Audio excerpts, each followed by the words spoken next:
হাড্ডিটা দেখেন, ঠিক ঠিক আমার হাতের সমান। প্রচুর বৃষ্টি হচ্ছে আর এখন আমরা আছি কাশপুর বাজার ফাতেমা হোটেল। তো এখানে অনেক সুন্দর সুন্দর নলি পাওয়া যায়, যেটা অনেক বড়, সাথে মাংস এবং হাতে বানানো দেশি রুটি। বৃষ্টির পরে এখন আমরা আছি ফাতেমা হোটেল অ্যান্ড রেস্টুরেন্ট। এটা হলো কাগজপুকুর বেনাপোল। যে আমার হাতের ডান পাশে দেখতে পাচ্ছেন, এটা হলো বেনাপোল গেট এদিকে।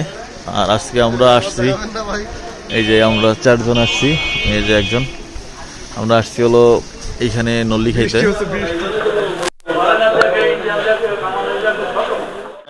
খাবার চলে আসছে আর দেখেন কি কি অর্ডার করলাম। ভালো মাংস, রাইস, আর এইটা সেই বিখ্যাত আপনার হাড্ডিটা দেখেন, ঠিক ঠিক আমার হাতের সমান। আর এইটা হলো আপনার ছোট নল্লি, এই যে বাকিগুলা, সাথে হলো দেশি রুটি, ঠিক আছে। তো আর হচ্ছে মুগ ডাল আছে। হ্যাঁ, তো দেখি খাবারটা স্বাদ কেমন হয়।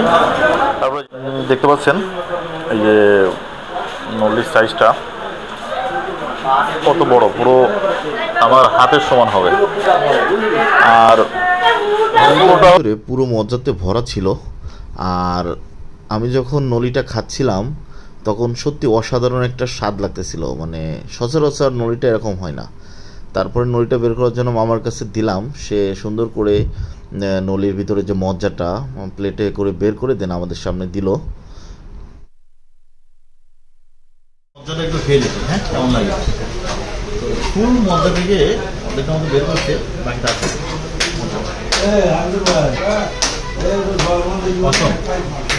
আর মজ্জার সাথে যদি ঝোলের কম্বিনেশনটা ভালো হয়, ট্রাই করি।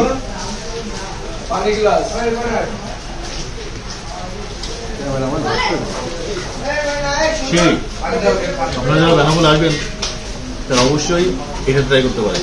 এটা হলো বেনাপোলের বেস্ট মজ্জা এবং নল্লিটা সেই। আর রুটির সাথে এর কম্বিনেশনটা আরো ভালো, সেই পারফেক্ট।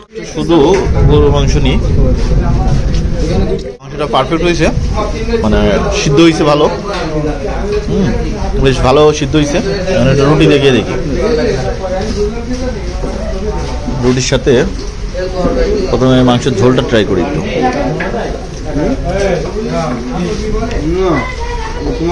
অসাধারণ।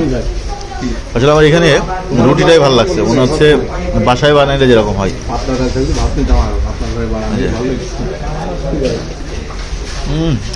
পারফেক্ট।